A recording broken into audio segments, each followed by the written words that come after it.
Medicine isn't enough. Can you expand on that? When you talk about diabetes and type 2 diabetes, the general idea is it's a progressive condition. It's a medicate you. And mainstream medicine has got guidelines on this. Medicines are prescribed, which lands up finally with insulin. And none of them reverse the condition at all. The patient is left with a condition that will lead to complications. The paradigm has changed now.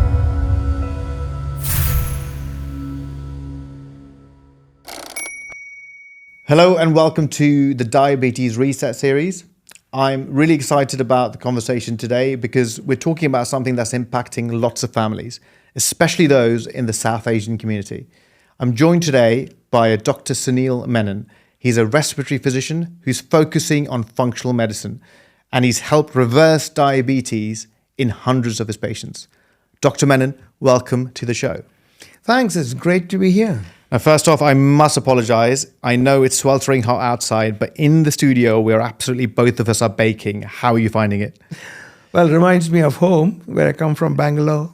Well, okay, so you're comfortable? Oh, I'm okay. Okay, Thank great. you. Tell us a little bit about yourself and what your background is.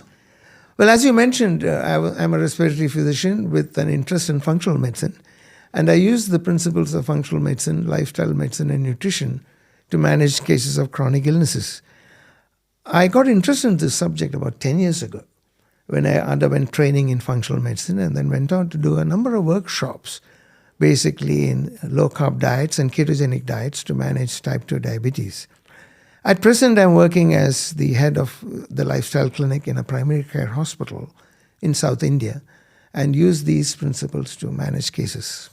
And obviously, we're here today because we're going to talk about your website, diabetesreset.org. Not only that, you've got an app that's going to come out in a few weeks' time. And you've also written a book, which also is due to come out in a few weeks' time. So lots going on. Can you tell us a little bit about what inspired you to do all this? Well, it all began with an audit we did on the cases we were seeing in my lifestyle clinic and the surprising results we were getting in diabetes reversal. We were using protocols which were basically for South Asians, and they have been constructed for South Asians, unlike most of the research that's done in the Western world and abroad. And we did not expect these dramatic results. And once we found these results, we thought it could be a good idea to get it across to the rest of the South Asians globally. And of course, it would be impossible for them to meet me personally for a consultation. So the option was to start a telemedicine system using my website so we can have a virtual consultation with a panel of experts which we have. And when we talk about South Asians, they kind of like have a spread of a different diaspora of countries. Can you name some countries that are impacted just so that our viewers can actually know what countries kind of constitute the South Asian community? Well, when you say South Asians, it includes India, Pakistan, Bangladesh, Sri Lanka, and the islands around like Maldives, where majority of the populations have got a genetic phenotype of South Asians. And obviously, you've got those countries, but you've got the diaspora of these countries around the world. As you can see, Indians, this community has spread globally. So they're literally everywhere. Exactly. I mean, my personal experience is that wherever I have been, there have been a community and population of South Asians settled for many years. So you set up this platform. What was the critical need that you thought that it needed such a thing to happen? Again, this was based on an audit which our hospital did on our OPD patients, and we found 50% of them were having undiagnosed diabetes or pre-diabetes, or they had uncontrolled diabetes. And so we started the lifestyle clinic. And statistics from the ICMR India, and in fact, the Masala study in the US on South Asians, basically showed the same kind of problems. So we thought a one-to-one consultation is not enough because it doesn't give enough time to put the protocols in place. So we needed a platform, and the Lifestyle Clinic was a platform where we tried it out. And it includes education of the patient, counseling the patient, and motivating the patient, and then getting him on board to follow the protocols of low-carb diets and exercise, which many people are not motivated to do. And reading some of your material, you're always saying that medicine isn't enough. Can you expand on that? Yeah, I keep saying that for the simple reason when you talk about diabetes and type 2 diabetes, the general idea is it's a progressive condition. Most of the doctors dealing with diabetes tend to tell the patient that nothing more can be done except medicate you. And mainstream medicine has got guidelines on this. And medicines are prescribed, which lands up finally with insulin. And none of them reverse the condition at all. The patient is left with a condition that will lead to complications. The paradigm has changed now. Science now shows that the root cause of the problem is the high carb diets, which leads to insulin being secreted by the pancreas. And as the disease progresses, the pancreas gets exhausted. The patient also develops insulin resistance. And the reversibility is possible, provided the patient follows the protocol, the mainstay of which is a low-carb diet. Brilliant. And you're essentially talking about preventative care here, but obviously that requires a lot of support around the family systems that you're in. Can you talk us a little bit about the education, the motivation, and the people that you hang around with kind of impacts the decision making to kind of do the things you're advising? I can speak from my own experience from the lifestyle clinic, which is a new kind of research that has not occurred much in India. The principles which I applied required the patient to make dramatic changes in his diet. He has to be motivated to follow and adhere to the program. Majority of them have never exercised in their lives, so we have to teach them that. And he can never do this on his own. So we realized that family support is important. So what we set up is a team that will have counseling sessions with the whole family, in fact, or as many members possible, and explain to them that these changes are going to be of benefit. A patient can reverse the condition if they come early to us, and in fact stop medicines in many cases. And obviously you set up this lifestyle medical department within the hospital that you're working in, but do you find that this is something that was the gap that you saw in other hospitals that you've seen? Because obviously you've worked around the world. You worked in India, you worked in the UK, you worked in Dubai, and you've got lots of experience around different hospitals. And is this something new that people are doing, or has this always been there, or people have not paid attention to it? Why was there this gap? Well, one of the problems with putting in a new paradigm in science and getting the cooperation from mainstream medicine is always difficult.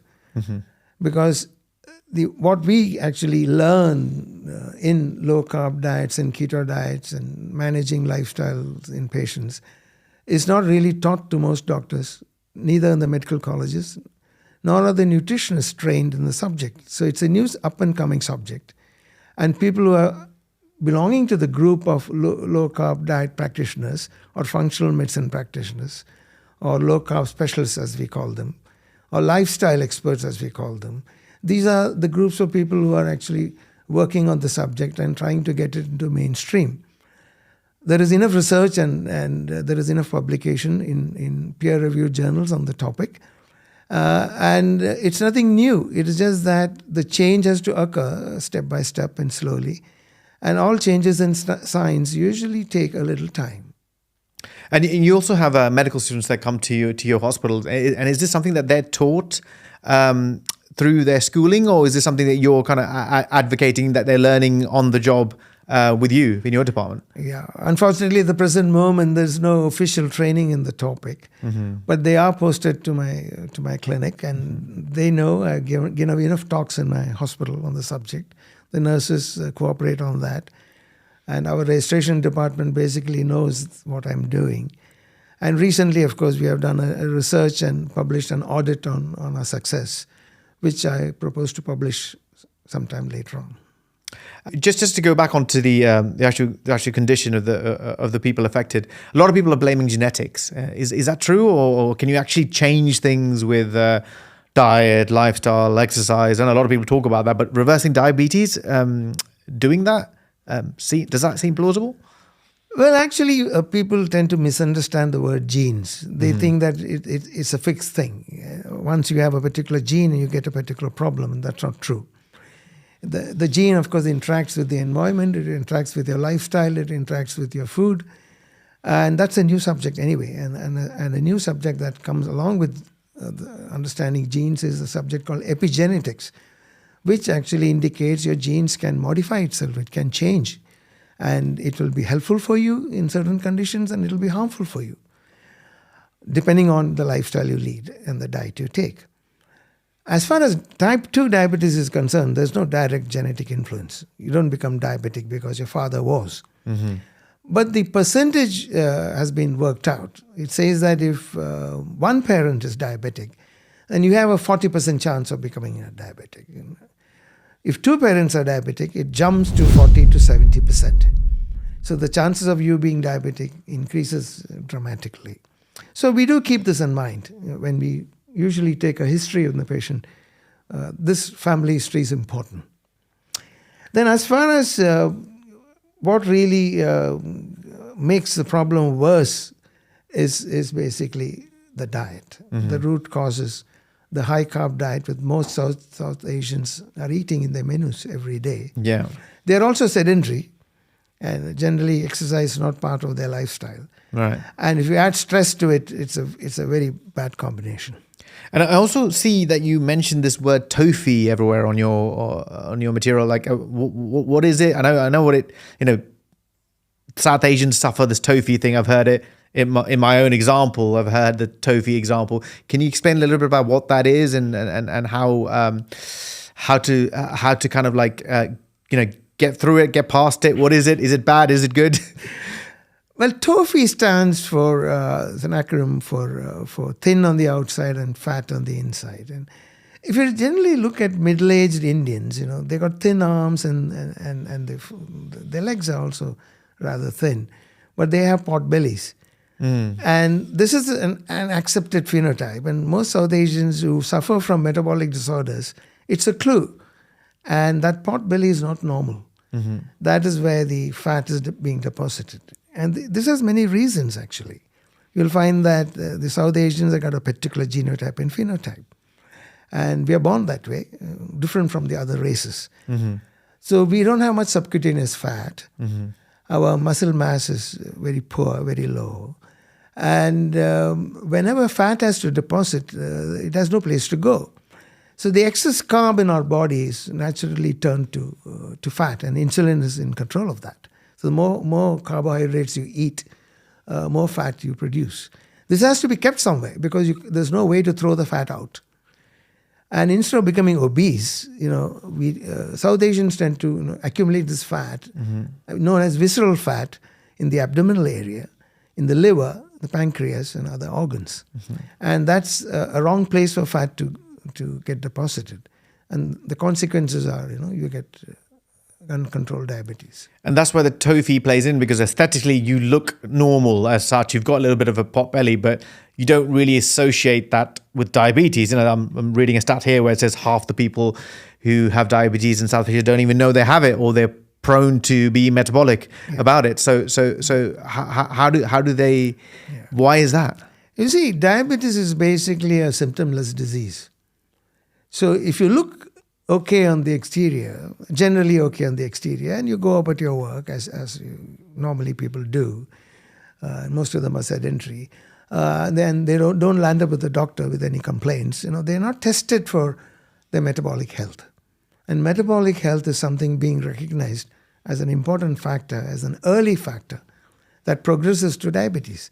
So GPs are not taught about this. Nobody measures the size of their abdomen, called the waist size. There is a waist-abdomen ratio, which should be below 0.5, and nobody measures that either. And Indians don't routinely go for general health checks every year. And in these checks, unless you're diabetic, the abnormality is not picked up. What is important is we must pick up the early signs and symptoms of metabolic syndrome. And that is what we do in our clinic.